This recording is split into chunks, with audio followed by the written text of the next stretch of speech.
ভবানীপুরে মমতা একেবারেই নিশ্চিহ্ন। ভবানীপুর এবার শুভেন্দুর দখলে। ভোটের রেজাল্টের আগেই বড় ইঙ্গিত মিলল। মমতার পাশের বাড়িতেই শুভেন্দুর পাবদা মাছ খাওয়ার নিমন্ত্রণ।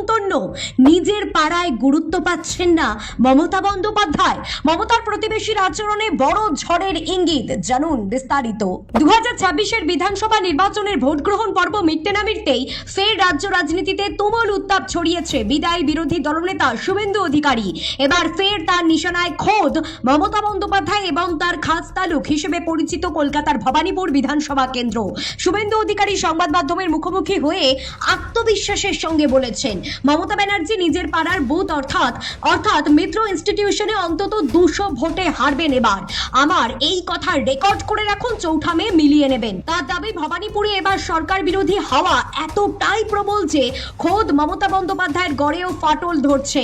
নিজের দাবির সপক্ষে একটি চাঞ্চল্যকর অভিজ্ঞতার কথা জানিয়েছেন শুভেন্দু অধিকারী। তিনি বলেন, গতকাল দুপুরবেলা মিত্র ইনস্টিটিউশনের বুথে মমতা ব্যানার্জির পাশের বাড়ির এক মহিলা আমার সঙ্গে কথা বলেছে, দেখা করেছেন তিনি প্রকাশ্যে আমাকে বলল, আজ বাড়িতে পাবদা মাছ রান্না করেছে, আপনি খেতে আসুন। শুভেন্দু বলেন, এটা আমার সাজানো কোনো ড্রামা নয়। সেখানে উপস্থিত অনেক সাংবাদিকই এই ঘটনার সাক্ষী। শুভেন্দুর মতে, মমতা বন্দ্যোপাধ্যায়ের প্রতিবেশীদের এই আচরণই প্রমাণ করে দিচ্ছে যে ভবানীপুরের মানুষ এবার পরিবর্তন চাইছে।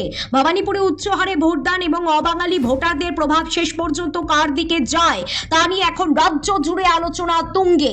বিরোধী দলনেতার এই মন্তব্যকে কেন্দ্র করে তৃণমূল শিবিরের তীব্র প্রতিক্রিয়া শুরু হয়েছে। শাসক দলের দাবি, পরাজয় নিশ্চিত বুঝে শুভেন্দু অধিকারী অবান্তর গল্প ফাঁদছেন। যদিও তৃণমূল কংগ্রেসের দাবি, পরাজয় নিশ্চিত বুঝে শুভেন্দু অধিকারী অবান্তর গল্প বুনেছেন।